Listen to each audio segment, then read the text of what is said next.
Vamos ler o texto então, Atos 8. Não se assuste com as coisas que ficam caindo aí, né, Marquito?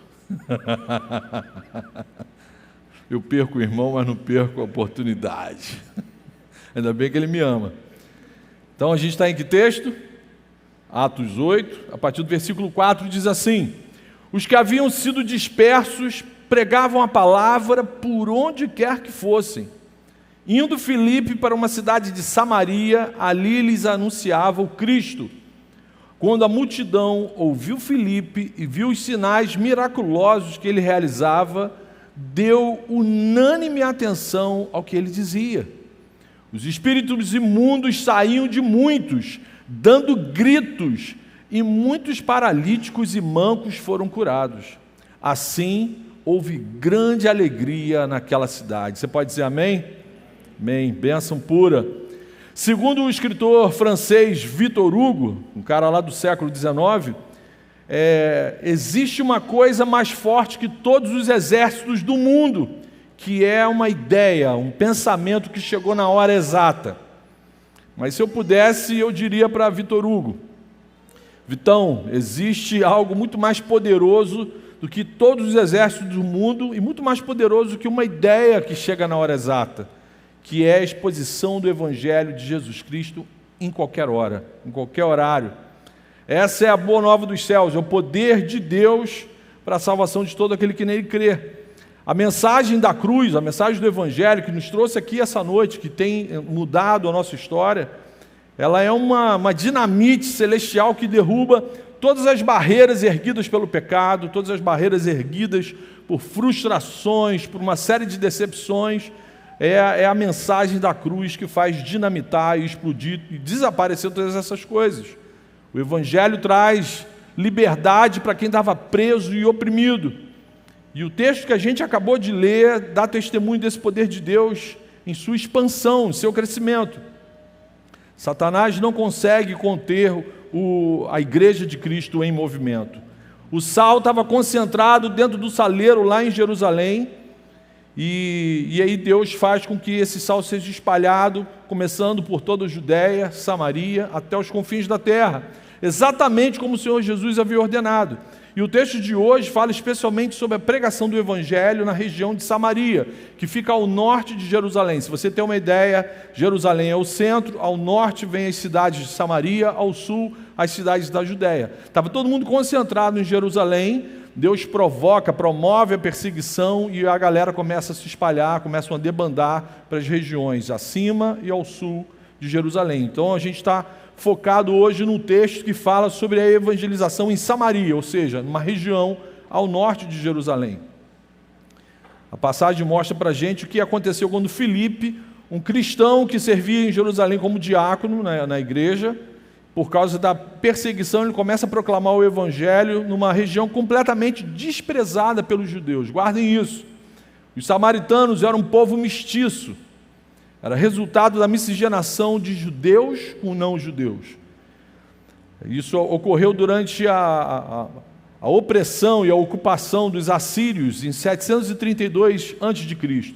Os assírios, além de toda a selvageria nos conflitos bélicos, eles tinham prazer em carnificina mesmo, mas uma das táticas dos assírios para conter possíveis levantes, possíveis insurreições no meio dos povos que eles conquistavam, eles promoviam o caldeamento cultural. O que era isso?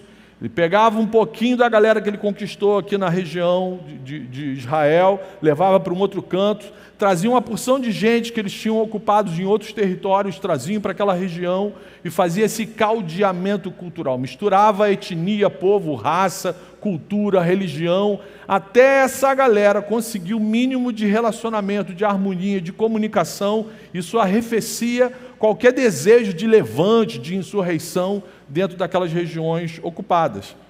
Então, essa mistura de etnias gerou, em 732 a.C., o que os judeus passaram a chamar de povo samaritano. Então eram judeus mestiços, eram judeus que não eram puro sangue. E a galera que era puro sangue, ou pelo menos se julgava puro sangue de Jerusalém, não se comunicava com eles, não queria ter relação com eles. E vice-versa, os samaritanos também não queriam ter nenhuma relação com os judeus. Por causa desse caldeamento cultural, eles acabaram construindo uma vida separada do judaísmo clássico, do judaísmo mosaico. Os samaritanos possuíam um templo paralelo ao templo de Jerusalém, eles possuíam um local de adoração diferente dos outros judeus. Eles acabaram desenvolvendo também todo um sistema cerimonial, litúrgico, religioso, paralelo ao do judaísmo, e se opunham abertamente a qualquer confraternização com os judeus lá de Jerusalém. E vice-versa, os judeus também evitavam qualquer tipo de contato com os samaritanos. Mas o Senhor da história, isso que é legal, e Lucas faz questão de chamar a atenção da gente aqui, ele soprou o vento da perseguição lá em Jerusalém, perseguição que começa dos judeus perseguindo os judeus cristãos, os judeus convertidos, e com isso, novas prioridades surgiram dentro do povo de Deus, dentro do povo vizinho ali. Então, que lições que a gente pode extrair dessa leitura, que lições que a gente pode extrair da ação do Espírito Santo na vida da igreja, aqui nessa passagem de Atos 8. Primeira lição: a perseguição fez com a igreja aquilo que o vento faz com as sementes.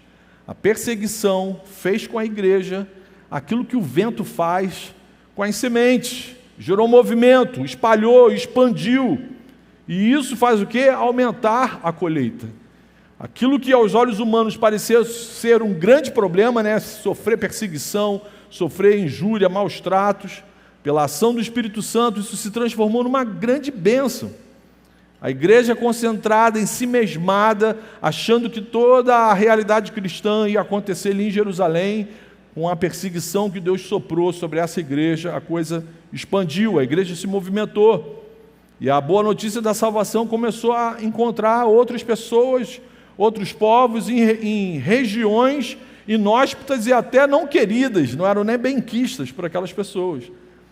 E aí, curioso que a palavra grega que foi traduzida por dispersos, quando a gente lê lá que a igreja foi dispersa, lá em Atos 8:1, significa literalmente espalhar sementes. No grego, né, que foi traduzido para dispersos, a palavra grega no original significa espalhar sementes. Foi isso que Deus fez.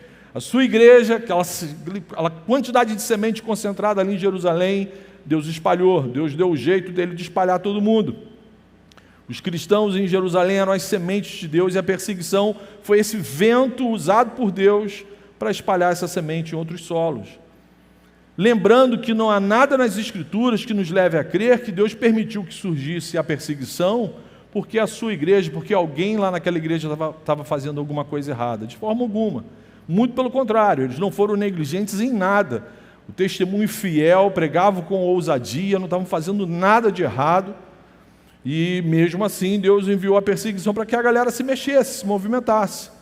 Isso é mais uma lição dentro da primeira lição. Algumas vezes, justamente por sermos fiéis a Jesus e ao seu evangelho, a gente vai ser perseguido, vamos ser mal falados, malquistos, às vezes dentro da família, às vezes dentro do ambiente de estudo, um ambiente acadêmico, às vezes no ambiente do trabalho. Vai rolar uma perseguição, mesmo e justamente por você ser fiel e se manter firme diante do evangelho do Senhor Jesus. Às vezes Deus vai fazer isso, na grande parte das vezes, para a gente se aproximar de pessoas que numa situação normal, de repente a gente não se aproximaria. A gente vai acabar falando, conversando com pessoas que numa situação normal, de repente eu não conversaria, e aí Deus provoca um desconforto num primeiro momento, para que de repente você comece a compartilhar o evangelho com pessoas que você nem pensava, pessoas improváveis, que você nem pensava compartilhar. Às vezes, por causa dessas perseguições domésticas, a gente acaba falando de Jesus para as pessoas que de uma outra maneira a gente não se aproximaria. E aqui no texto a gente vê exatamente isso acontecendo. Filipe, um servo fiel, que não era apóstolo, né, era uma pessoa absolutamente comum dentro da comunidade da fé, era um servo como qualquer outro aqui dentro desse auditório. Ele se transformou num grande evangelista para um povo completamente improvável. Versículo 4, os que haviam sido dispersos, agora vocês sabem que essa palavra dispersos aqui, espalhar semente, espalhados como as sementes, pregavam a palavra por onde quer que fossem. Indo Filipe para a cidade de Samaria, ali lhes anunciava o Cristo. Então Deus soprou o vento, levou Filipe para Samaria, uma região, como mencionei no início, que os judeus não tinham nenhuma atração, era tipo o Alcântara da época. A galera ia querer ir para Búzios, para Angra, ninguém ia querer ir para Alcântara. E Filipe foi, guerreiro, né? O cara foi. E qualquer judeu naquela época ia evitar aquele tipo de região. Interessante que Lucas, o escritor de Atos, faz diferença entre os verbos aqui, pregar, no versículo 4, não sei se você reparou aí, no versículo 4 tem o verbo pregar, e no versículo 5 tem o verbo anunciar. Parece que Lucas está falando a mesma coisa, só que com palavras diferentes. Mas o anunciar, lá no versículo 5, significa, no grego, apregoar como um arauto. O que significa isso?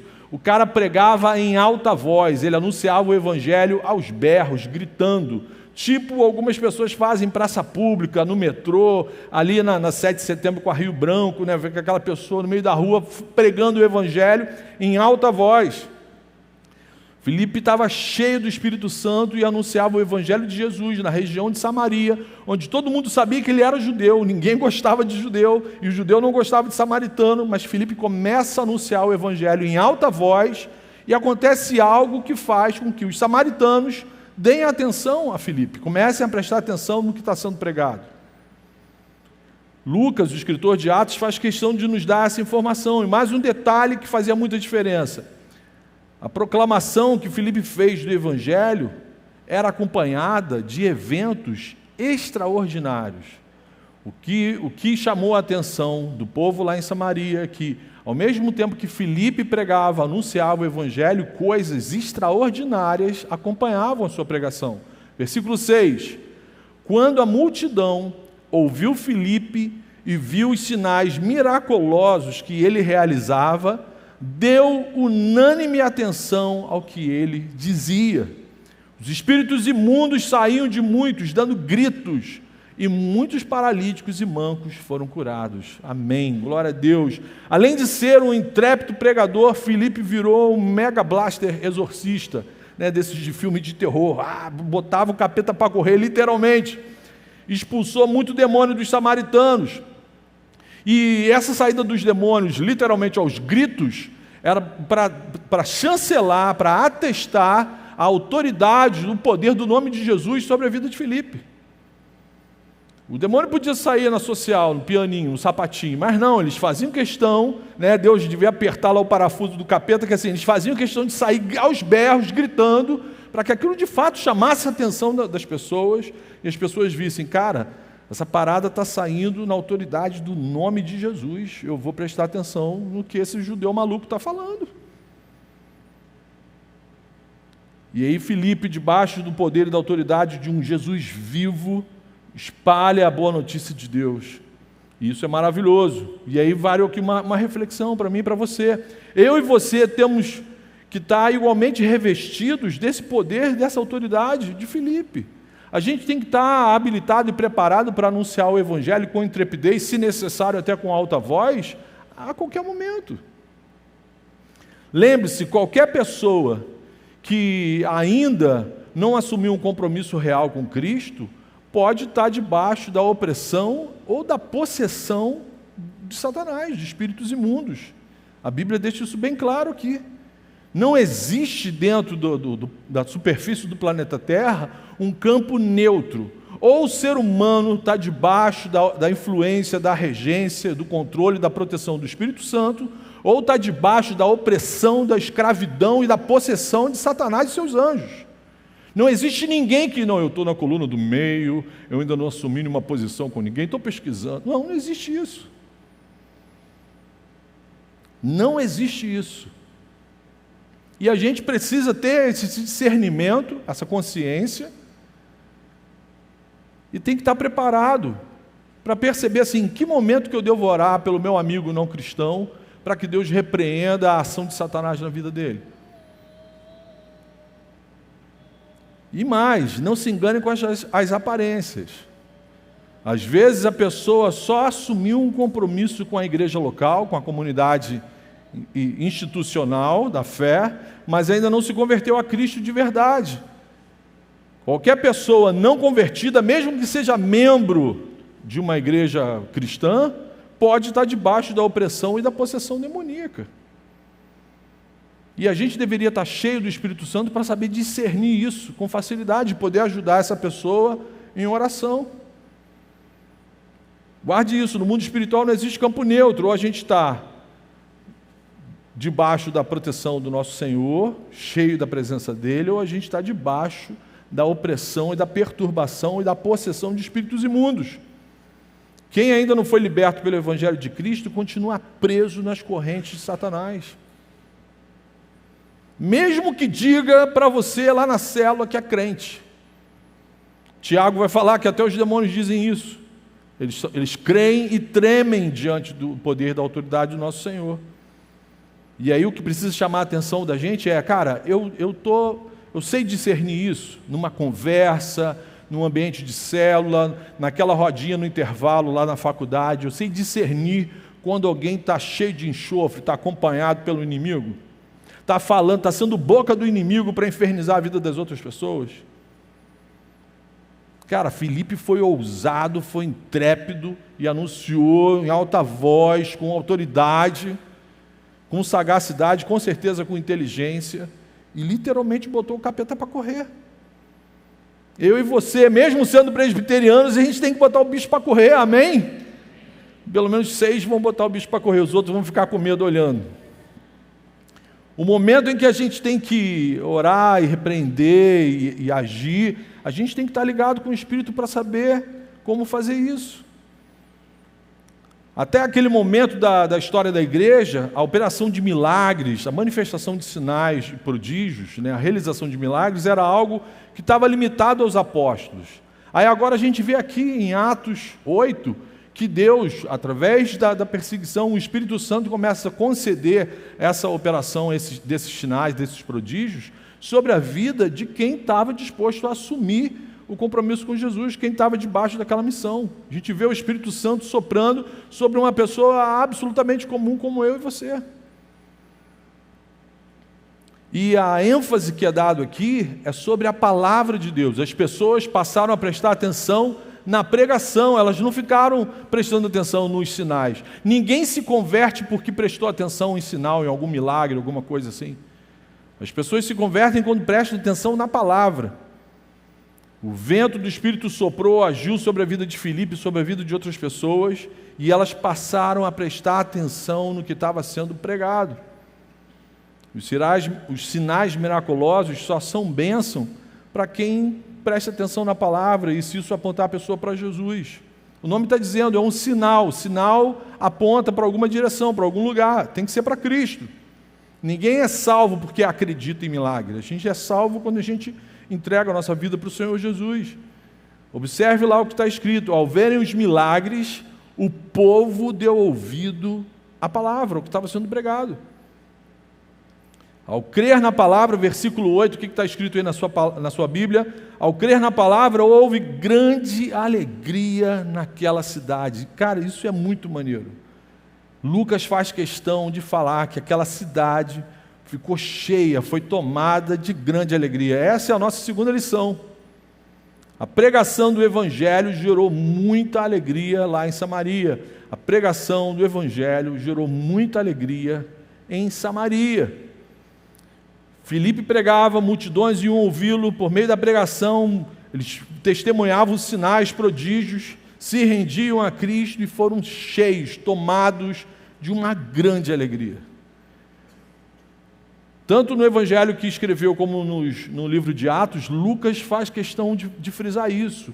O Evangelho tem que gerar alegria na vida daquele que recebe Cristo. Lucas faz questão de enfatizar a alegria da salvação que é proporcionada pelo Evangelho de Cristo. Os samaritanos deram exatamente esse testemunho. Eles ouviram, creram, foram libertos de suas aflições físicas, das suas aflições espirituais, dos seus pecados. E não é de se admirar quando alguém passa a ser, tá livre, não está mais debaixo de nenhum tipo de opressão. Cara, isso tem que gerar alegria. Alguém que estava sendo escravizado por Satanás passa a ser liberto daquilo ali, cara, tem que ficar alegre. Um dos frutos do Espírito Santo é a alegria, está lá em Gálatas 5, 22. É exatamente isso que o ser humano demonstra assim que conhece a Cristo. Amém? Espero que seja assim na sua vida. Alegria. Galera, prestem atenção nisso. Se você foi alcançado pela graça da salvação, se você é uma nova criatura em Cristo Jesus, se você é a habitação do Espírito Santo, se você busca e luta por uma vida distante do pecado, você tem que estar imerso, encharcado, transbordando de alegria. Se você é amado por Jesus, você não pode admitir na sua vida menos do que isso. Amém? Você está ligado? Você está entendendo? Se você é alvo do amor e da graça de Jesus Cristo, o teu coração, as tuas células, todos os teus átomos têm que estar transbordando de alegria. Não permita que nenhuma forma de frustração, murmuração, nenhum dardo inflamado de Satanás roube a alegria da sua vida. Se a galera de Samaria foi exposta ao Evangelho e foi tomada por grande alegria, a galera de Itaipu está sendo exposta ao Evangelho, tem que ser tomada por grande alegria, amém? Tem que ser assim. O Cristo vivo é o mesmo, o Evangelho pregado é o mesmo, o Espírito Santo que transformou a vida daquelas pessoas continua manifestando o mesmo poder sobre a vida da gente.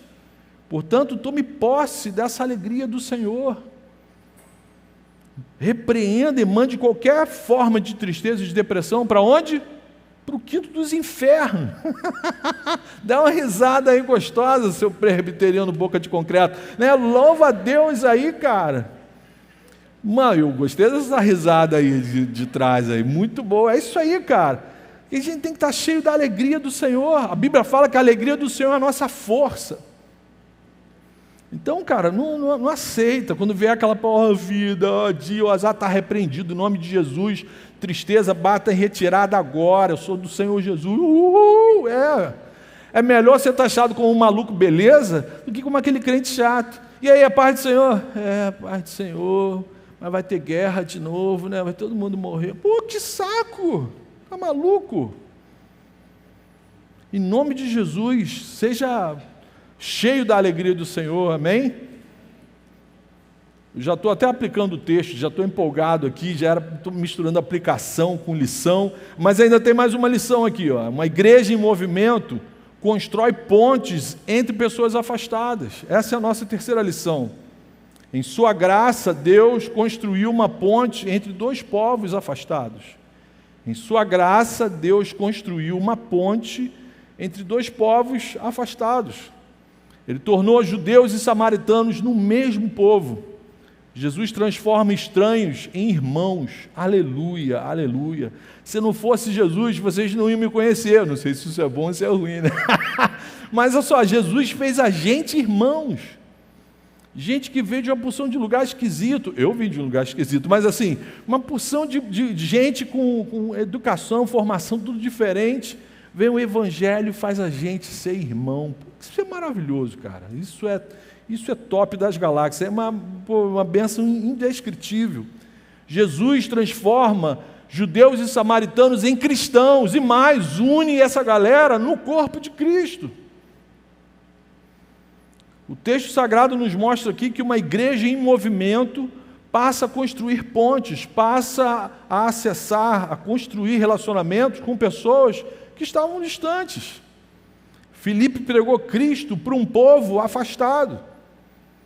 Mas agora os samaritanos não estavam mais excluídos das boas novas. Em breve, quando a gente vai continuar esse estudo, né, a leitura do livro de Atos vai mostrar para vocês Deus estendendo o Evangelho definitivamente aos não-judeus, né, que a Bíblia vai chamar lá de gentio. Por isso, ainda hoje, a gente precisa construir pontes com as pessoas afastadas, como Filipe fez lá em Samaria. Nossas células precisam ser esses lugares que vão ajudar a gente a construir pontes com outras pessoas. E a gente tem que enfrentar, a gente, né, com amor, com a graça do Senhor, a gente tem que estar disposto a enfrentar qualquer tipo de dificuldade, qualquer tipo de preconceito que impede a gente de construir pontes com as pessoas improváveis, com as pessoas que a gente não curte muito, às vezes com as pessoas que a gente não tem nenhum tipo de afinidade.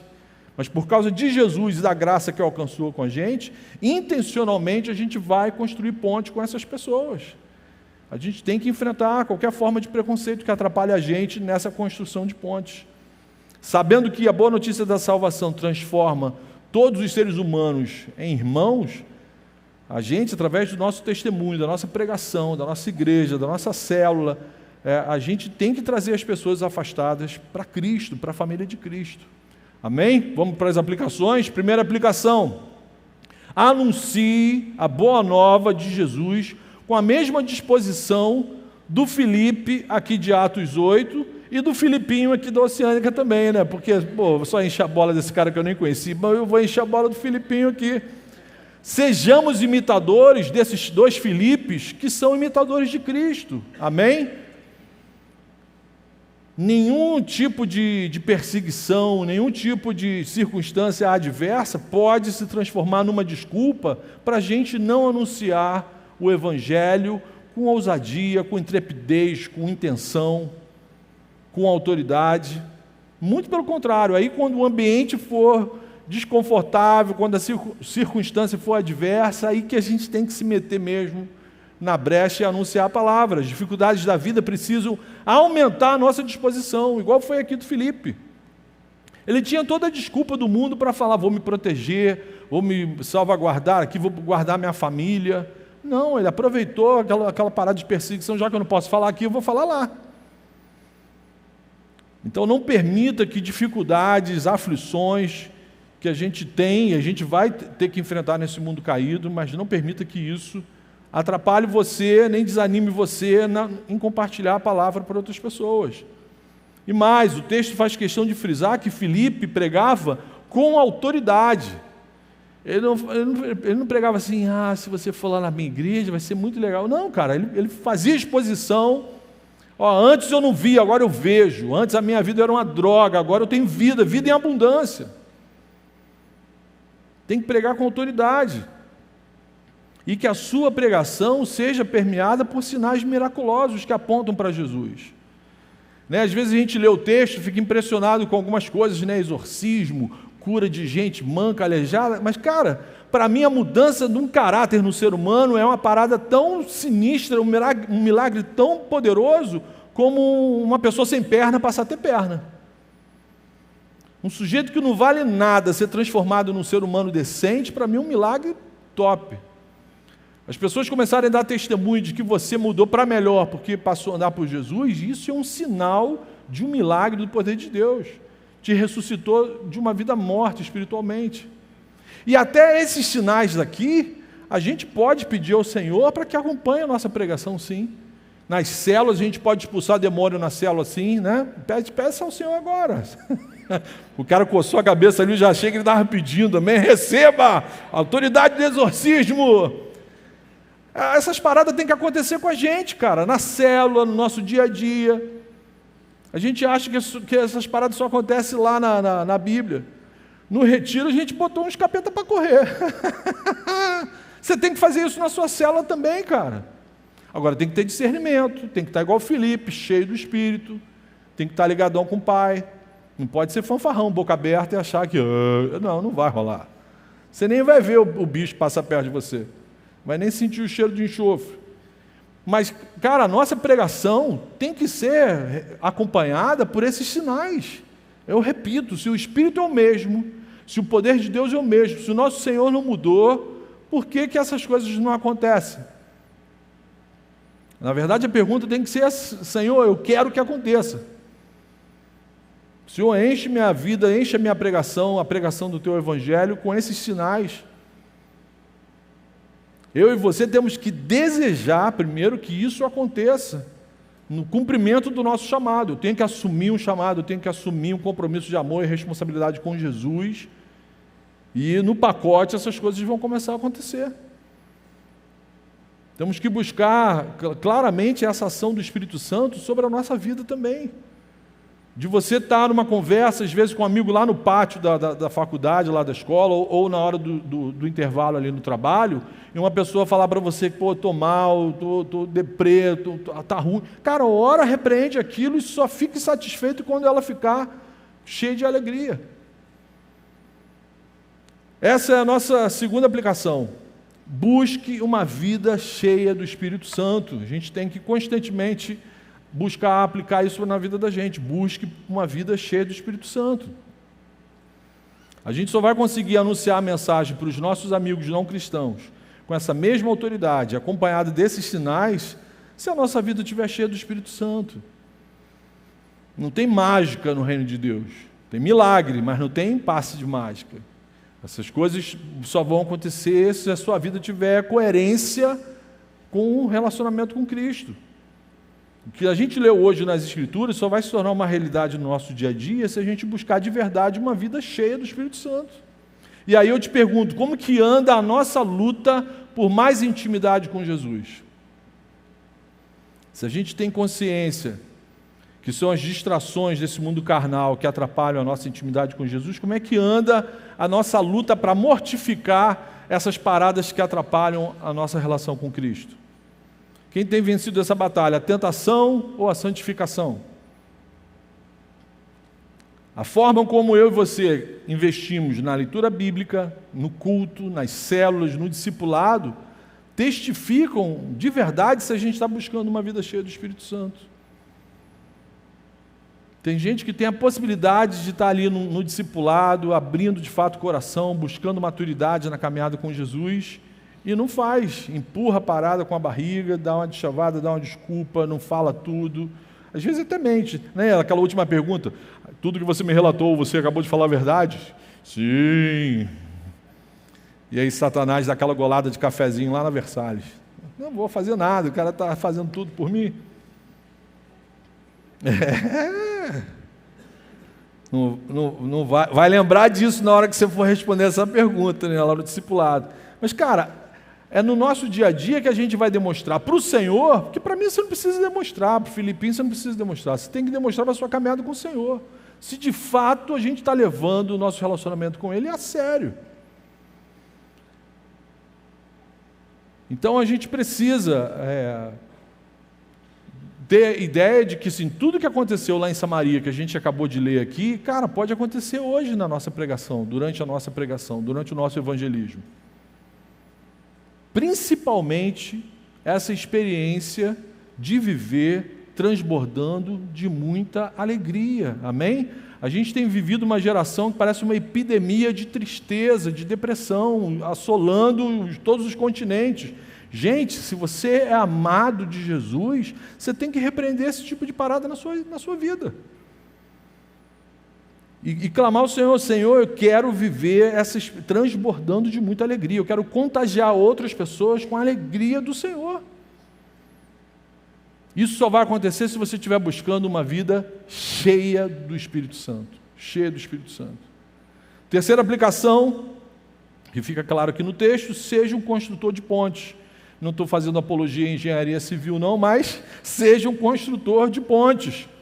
Mesmo em lugares ou situações desafiadoras, seja um construtor de pontes. Às vezes Jesus vai colocar uma galera perto da gente, que a gente às vezes vai julgar, não, essa pessoa aí não, é muito difícil de evangelizar, não, essa pessoa aí odeia Jesus. Outro dia eu vi ele falando dentro de sala que ele odeia essa parada de... Cara, é essa pessoa que você tem que evangelizar. Às vezes pessoas que nós julgamos que não são nem merecedoras da salvação. Não sei você, mas eu tenho uma galera que eu sou que nem Jonas, eu olho assim e falo, cara, esse cara eu não quero ele lá no céu não. Mas aí eu peço perdão, Jesus, me perdoa, tá, eu vou orar por ele. Mas eu faço aquela oração igual do Jonas mesmo, sabe?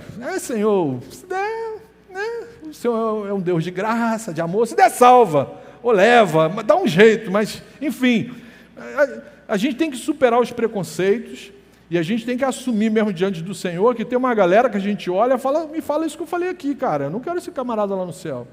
A gente começa a se achar melhor do que os outros. Eu pelo menos falo, você tem que falar isso também lá no discipulado, abre o coração aí. E falar, Senhor, me ajuda a vencer esses preconceitos, me ajuda a vencer essa arrogância, essa soberba espiritual, esse pecado também cruel, e me ajuda a falar com pessoas improváveis, com pessoas que eu jamais me aproximaria de uma forma normal, mas por causa do Senhor eu vou me aproximar, eu vou falar, eu vou me arriscar, eu vou me expor. Supere preconceitos. Para construir pontes você vai ter que superar preconceitos. A mensagem da cruz é para ser compartilhada para todo mundo, amém? Para todo mundo. A mensagem da cruz só chegou na minha vida e na sua vida porque alguém não teve preconceito, e olha que eu sou esquisito, tanto de perto como de longe, e alguém chegou para falar de Cristo comigo, cara. Então assim, você tem que fazer o mesmo com outras pessoas. Alguém não ficou com medo de você e chegou até você para falar de Jesus. Então a gente ainda tem muito irmão e irmã perdido aí na escuridão desse mundo cão. Então a gente precisa orar, falar com Jesus, repreender os espíritos imundos que escravizam as pessoas, repreender nossa presunção, nossa arrogância, nossas tristezas e frustrações, e cobrir essas pessoas com a palavra do Evangelho e com a alegria do Senhor, por todo mundo e para todo mundo, tá bom? Esse foi o imperativo, essa é a ordem do nosso Senhor para a vida da gente. Portanto, assuma essa missão amarradão. Não estamos sozinhos, esse que é o grande barato. Cara, a gente não está sozinho, então juntos com Jesus, tudo fica muito melhor. A gente não canta isso, eu lembro sempre da Emily cantando isso, a vida fica muito melhor, exatamente, com Jesus, tudo fica muito melhor. Ele nos unge com seu Espírito Santo e faz o nosso cálice transbordar de muita alegria. Aleluia, amém. Feche seus olhos, vamos orar.